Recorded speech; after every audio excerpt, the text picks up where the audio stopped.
어떻게 해서 이들이 예수님을 결국 죽이려는 결정을 이르게 되는지 그 과정을 한번 살펴보시길 바랍니다. 45절 46절이에요. 시작. 마리아에게 와서 예수께서 하신 일을 본 많은 유대인이 그를 믿었으나 그 중에 어떤 자는 바리새인들에게 가서 예수께서 하신 일을 알리니라. 나사로가 살아나는 걸 보았던 그 현장에 있었던 많은 유대인들이 믿을 수밖에 없는 일이죠.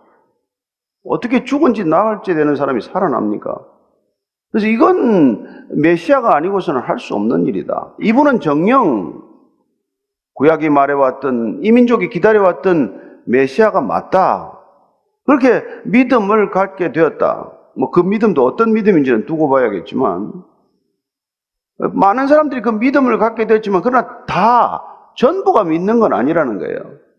그리고 믿음은 모든 사람들이 믿는 것 아닙니다. 믿지 않기로 결정한 사람들은 믿게 할 도리가 없는 사람들이에요. 정말 뭘 보여준다고 하더라도, 무슨 말을 하더라도 나는 안 믿겠다고 결정한 사람들은 절대로 믿지 않습니다.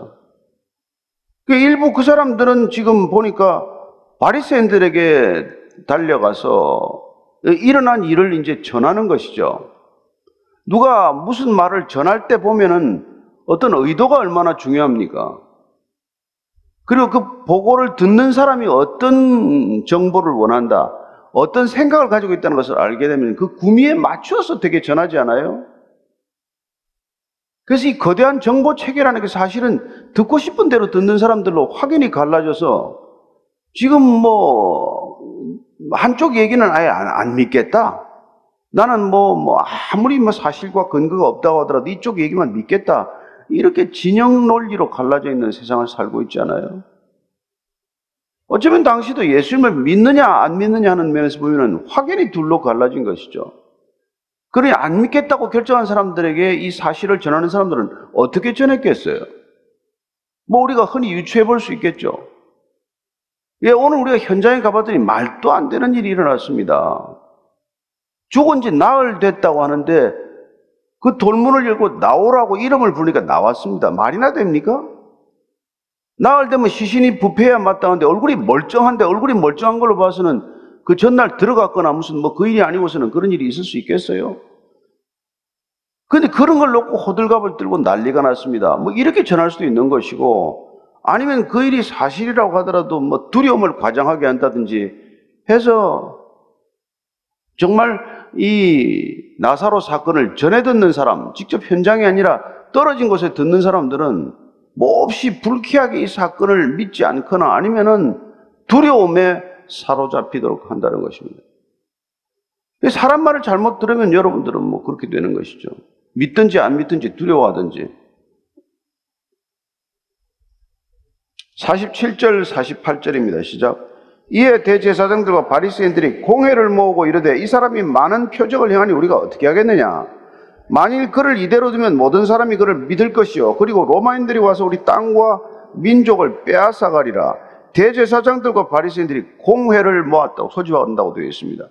예수님 때문에 공회를 소집한 적이 이게 처음은 아니죠. 여러 차례 있었습니다. 그때마다 점점 그 사람들의 생각이 달라졌을까요? 아니면 그 사람들 예수님에 대한 적대감은 점점 강해졌을까요? 어쩌면 그들은 자기 자신들의 프레임에 갇혀서 예수님을 보는 반감과 적대감이 더 커지지 않았겠습니까? 점점 그를 따르는 사람이 많아지고 그를 추종하는 사람들이 자칫하면은 그 사람들이 다수가 되고 우리가 소수가 되는 걸 어떻게 상상이나 하겠어요?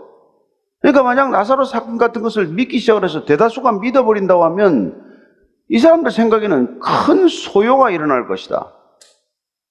예수를 메시아라고 하게 되면, 그걸 믿게 되면 이 유대 민족과는 그야말로 걷잡을 수 없는 소동이 일어날 것이고, 그렇게 되면은 당연히 로마의 군대가 주둔하게 될 것이고, 그러면 이 나라 이 민족이 다시 한번 모든 자율권을 빼앗기게 되는 것 아니냐? 우리의 성전 시스템은 무너지고 마는 것 아닌가? 이런 생각을 한단 말이죠.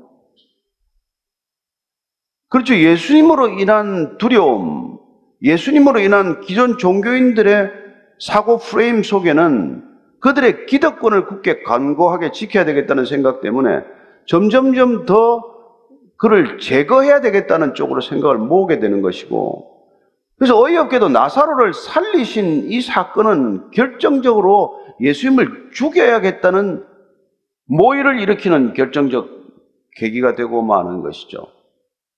참 어이없는 일 아닙니까? 사람을 살려놨는데, 죽은 사람 살렸는데, 그 사람 살리신 사건 때문에 정작 예수님은 죽음을 맞게 되었다는 것입니다. 이게 여러분, 우리가 이게 참 겪는 일들이에요. 흔히 종교뿐만이 아니죠. 일건 죽을 회사를 살려놔도 그 CEO를 쫓아내는 그런 선례들이 있지 않습니까? 아니면 돈 때문에 그렇다고 칩시다.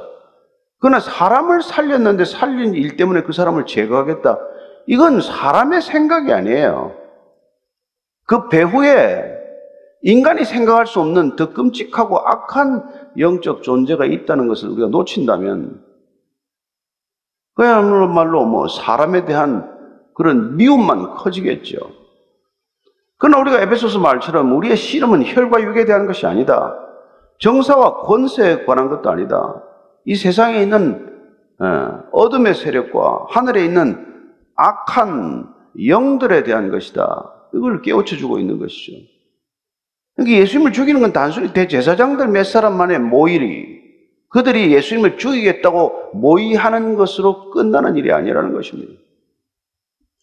이게 특별히 우리가 종교적인 이 집단들 간의 갈등이라든지 영적 세계에서 일어나는 우리가 직접 눈으로 목격할 수 없는 수많은 갈등 구조 속에서 일어나는 것이죠.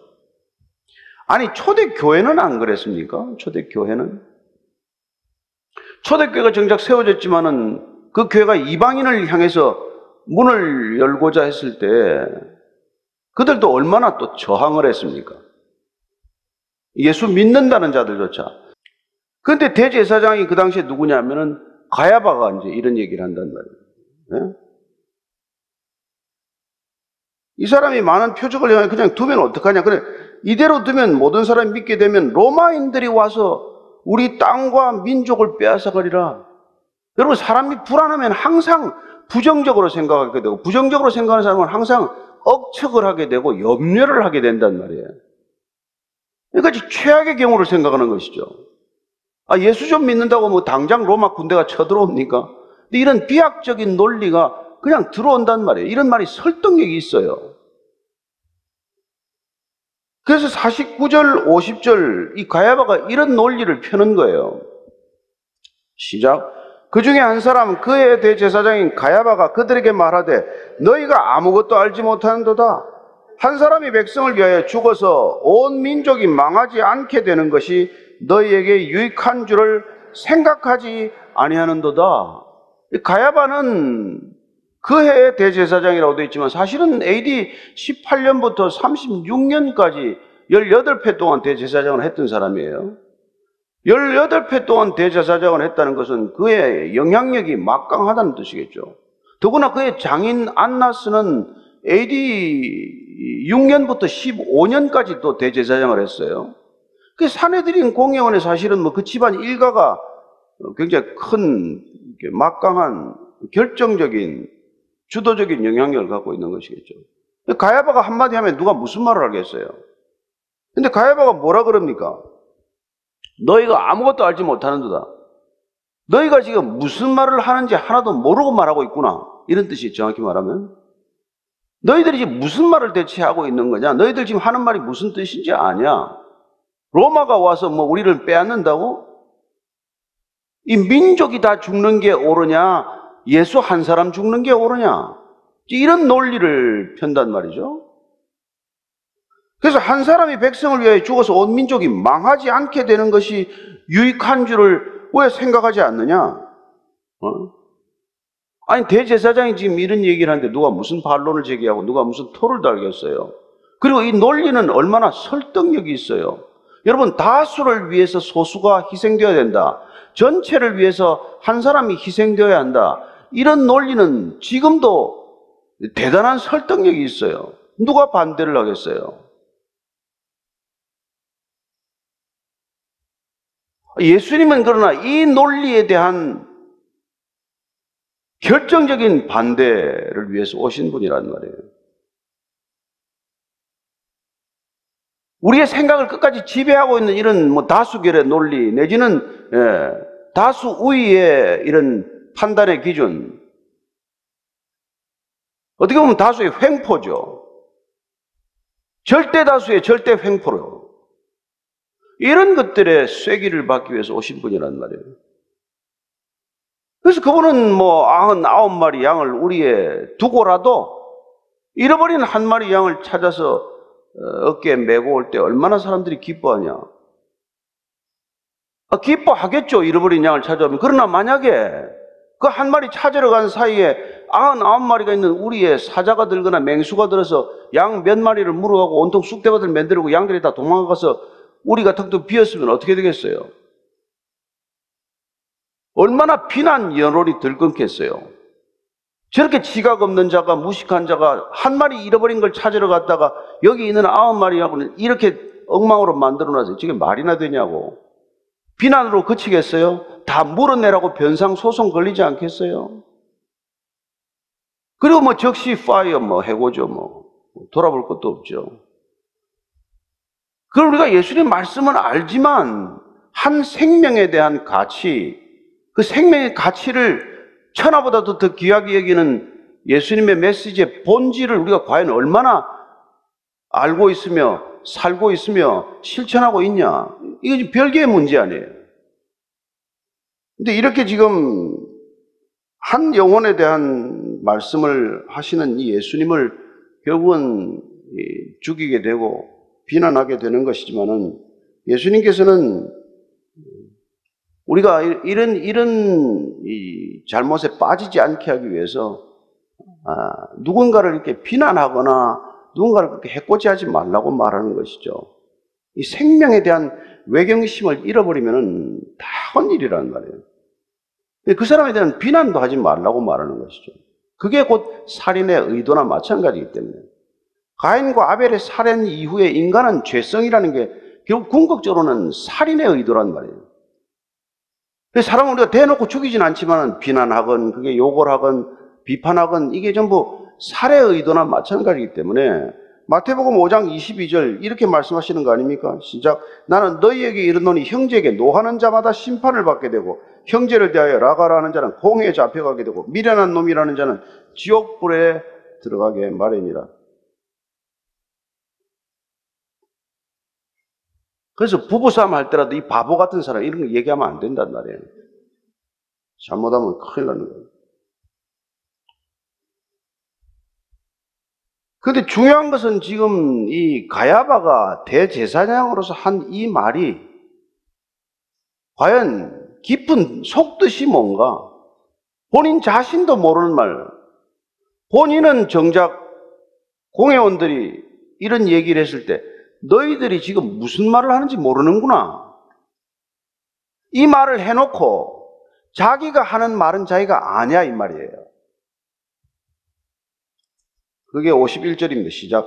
이 말은 스스로 함이 아니요 그 해에 대제사장이므로 예수께서 그 민족을 위하시고 또 그 민족만 위할 뿐 아니라 흩어진 하나님의 자녀를 모아 하나가 되게 하기 위하여 죽으실 것을 미리 말함이라.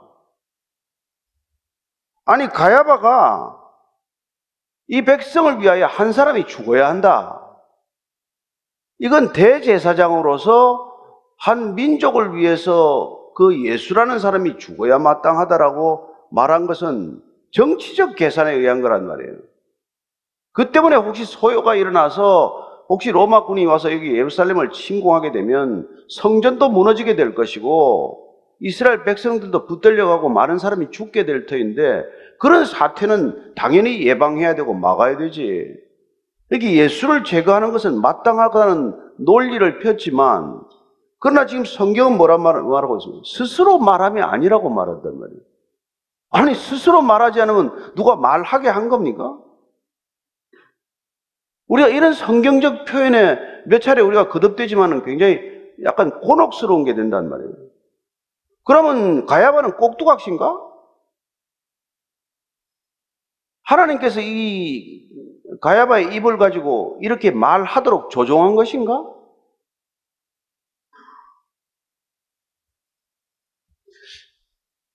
가야바는 늘 생각하던 대로 생각했고 늘 말하던 대로 말하고 있어요. 이 사람이 오늘 예수님만 이 일을 얘기할 사람이겠어요?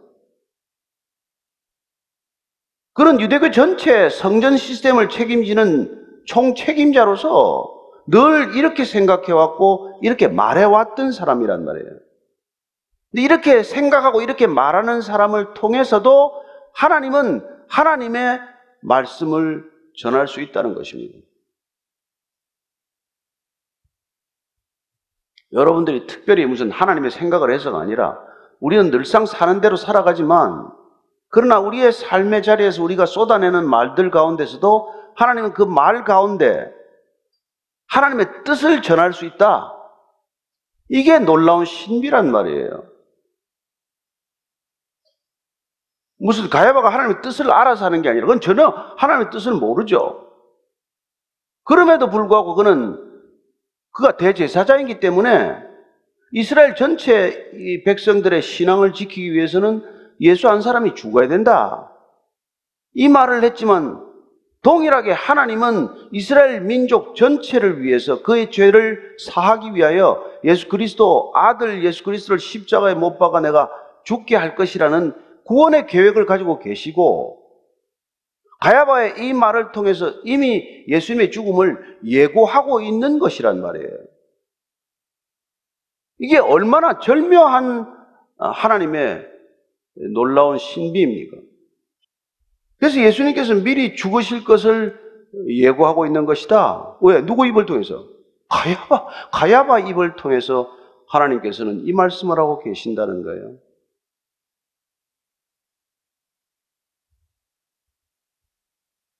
자, 54절입니다. 시작.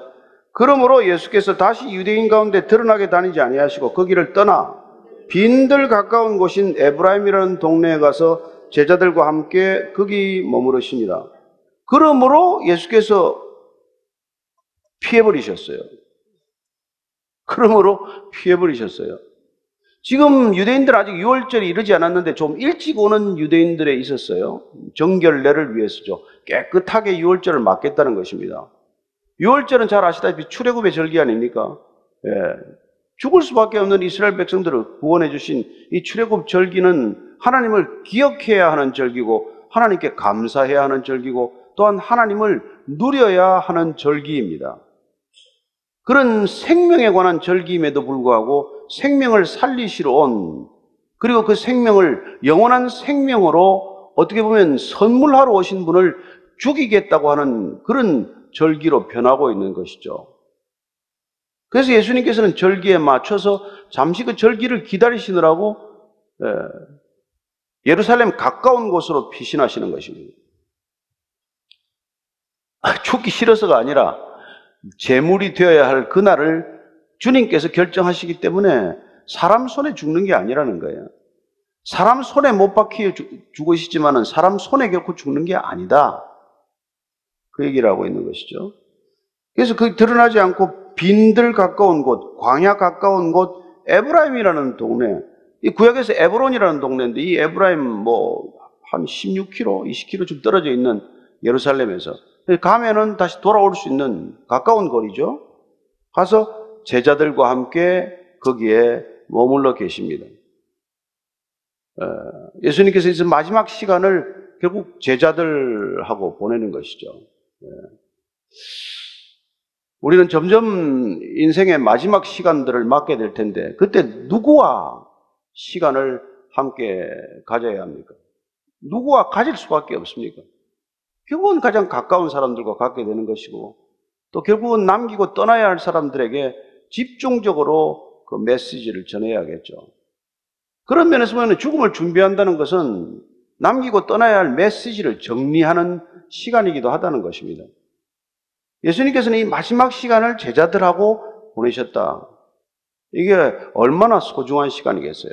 물론 그렇게 제자들과 끝까지 함께한 시간조차도 제자들은 마지막에 배신하는 시간이 되고 마는 것이고, 또한 가롯 유다는 오히려 대제사장들은 도대체 예수를 어떻게, 언제, 어디서 잡아서 체포해서 죽여야 할 것인가 구체적으로 세부적으로 의논하는데, 가롯 유다가 뜻밖의 이 모든 고민을 잘 들어주는 사람이 돼요.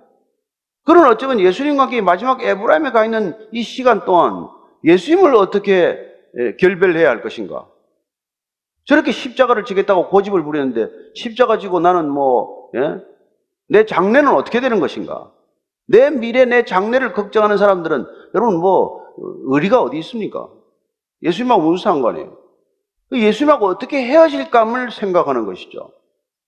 그래서 그는 끝까지 예수님과 함께하는 시간 동안 줄곧 예수님을 배신할 생각을 물론 갖게 되는 것이죠. 그래서 가야바에게 이런 생각을 굳이 혼자 스스로 한 게 아니다라고 표현하는 것처럼, 가롯 유다 또한 예수님을 팔겠다 하는 생각이 스스로 혼자 한 생각이 아니라는 것을 성경은 기록하고 있지 않습니까? 그 순간, 그 짧은 시간, 예수님이 떠나면 나는 어떻게 되지? 난 닭 쫓던 개인가? 이 생각이 하나 지나가면은 그 짧은 시간에 사단이 들어가서 그런 말을 하게 한단 말이에요. 얼마나 의리 있는 말입니까? 예수님 돌아가시다니 말이 됩니까? 그렇게 듣기 좋아 보이는 말이지만 그 말을 듣자마자 예수님께서는 사탄아, 내 뒤로 물러나라. 저와 여러분들이 하루에 몇 번 그런 말을 하겠어요? 예수님이 곁에 계시면은, 예수님 따라다니다가 사탄 소리 여러 번 들었을 거예요, 아마.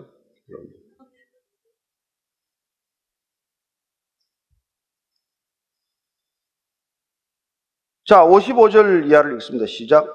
유대인의 유월절이 가까우매 많은 사람이 자기를 성결하게 하기 위하여 유월절 전에 시골에서 예루살렘으로 올라갔더니, 그들이 예수를 찾으며 성전에 서서 서로 말하되 너희 생각에는 어떠하냐? 그가 명절에 오지 아니하겠느냐 하니, 이는 대제사장들과 바리새인들이 누구든지 예수 있는 곳을 알거든 신고하여 잡게 하라 명령하였음이라. 자, 유월절 전에 많은 사람들이 모였어요. 이 사람들의 가장 큰 관심사는 지금 예수님이 된 거예요. 예수님이 나타날 거냐, 안 나타날 거냐. 이게 지금 가장 큰 관심사죠. 왜냐하면 이미 체포령이 내려졌기 때문에 그들은 예수님이 어떻게든 이제는 저들에게 잡히게 생겼고 죽게 생겼다는 걸 알게 되었단 말이에요. 이 관심사는 예수님이 올 것이냐 안 올 것이냐. 예수님께서 사람들의 생각과 상관없이, 가야바의 계획과 상관없이, 산헤드린 공회가 무슨 방법을 찾든 그것과 관계없이 예수님은 예수님의 시간과 예수님의 방법을 따라서 움직이시는 분이라는 것을 기억하십시오. 인간이 주도하는 것 같지만 이 모든 일을 인간이 주도하는 것이 아니라 인간의 배후에 있는 분께서 주관하고 계신다는 것을 기억하십시오. 우리는 하나님의 나라가 보이지 않습니다. 하나님의 나라는 보이게 임하지 않습니다. 그러나 단 두세 사람이라도 하나님의 이름으로 모이는 그곳에 내가 항상 함께 하겠다고 약속하셨기 때문에 우리가 하나님의 이름으로 모이고 하나님의 생각으로 생각하고 하나님의 방법으로 결정하고자 할 때 그곳에 하나님의 결정이 있게 될 것입니다. 오늘 이곳에 그토록 큰 성전을 책임지고 있는 종교 지도자들이 모였지만 인간적인 생각을 하고 인간적인 계산을 하고 그저 생각하는 게 내게 유익한가 내게 불리한가, 이게 얼마나 우리에게 유익한가 유해한가만을 생각하는 기준으로 살아갈 때 그들은 정작 하나님과는 아무 상관없는, 아니 하나님을 대적하는, 심지어 사람 살리러 온 하나님을 죽이고자 하는 모의에 참가하는 일이 되었다는 것입니다. 얼마나 어이없습니까? 그러나 기억하십시오. 인간의 이 사람을 죽이고자 하는 논의, 인간이 사람을 해코지하고자 하는 이 모의의 뒤편에, 배후에 인간을 살리고자 하는 하나님의 모략이 있다는 것을 기억하십시오. 따라서 저와 여러분들은 그분을 얼마든지 신뢰해도 좋다는 것입니다. 그분만이 합력하여 선을 이루시기 때문입니다. 이 많은 사람들이 아무리 많은 논의를 해도 악한 의도로 악한 논의를 밤새 한다고 한들 선한 계획이 나올 리는 없겠지만, 그러나 하나님께서는 태초부터 지금까지 우리를 선한 길로 인도하시고자 하고 선한 열매를 맺게 하시고자 하고, 그리고 그분께서는 우리를 예수 그리스도를 통해서 하나님을 알게 하시고 하나님을 믿게 하시고 하나님을 누리게 하시고 선한 영향력을 행사할 수 있도록 영생을 선물로 주신 줄로 믿습니다. 안심하시고 이 육신의 생명이 영생을 얻는 시간이어야 한다는 것을 기억하십시오. 우리가 살아서 할 일이란, 가장 중요한 일이란 영생을 만나고 영생을 얻고 영생을 누리는 삶이라는 것을 기억하십시오. 그때 하나님께서 저와 여러분들을 통해서 영광을 받으실 줄로 믿습니다. 한 주간의 삶 동안 여러분 생명을 마음껏 전하는, 마음껏 누리는 것을 남들이 보아 알게 하는 시간 되기를 축원합니다.